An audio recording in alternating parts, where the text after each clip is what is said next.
Could you tell me your first name, nationality, the year you arrived to the U.S., and how old you are? My name's Dulce. I am Mexican. I arrived here when I was 8 years old in approximately 2002. So for the first question, when you arrived, what communication challenges did you or your family face? Well, I was 8 and I was really, really shy. So I had this translator. She was Puerto Rican, and it was really hard for me to understand her Spanish. And because of that, she was always rude to me, and it always made me feel, it made me feel really bad. It made me feel as if I was less than she was.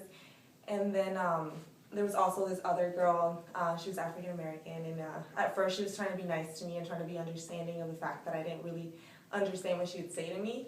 But then she sort of turned into a bully, and then it just made me feel even worse about myself. So it's just like, I think it was like a really hard experience, like your first year being here, not speaking the language, and just like experiencing like negativity from your peers.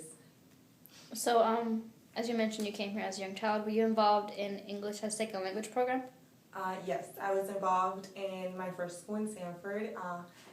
It was like the only year where it was officially in ESL, and they would just basically take us out for like an hour or two, and we would practice speaking, or we would do like written work, and they would just teach us like all aspects of it. And I felt like it was really helpful because they were really patient, and there was only like 4 students in the class, so you really had that interaction with the teacher.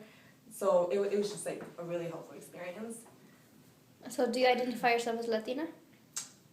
I feel like I identify myself more as a Mexican than I do as a Latina, but I feel like being Mexican to a certain extent makes you a Latina. So how does in any way differ that from your parents? Any similarities or differences? How your parents define themselves as Mexicans? I feel like we have the basic beliefs and stuff, but they just incorporate it to the maximum. Like for example, the whole religious stuff. They abide by those rules. You know, you have to stay with your parents like until you get married, and you can't, like, as a girl, you can't really aim to be anything greater in life. Like, you know, you can't aim to be higher than like your spouse or something. You're supposed to always be less than they are. And I feel like after being here for the majority of my life, it's like I've learned that it's okay to aim to be equal or to aim to be greater than the person you're planning to spend your life with, and sort of acquire that independence that you don't necessarily have as like in the Mexican culture. So do you consider yourself to be assimilated? To a certain extent, yes.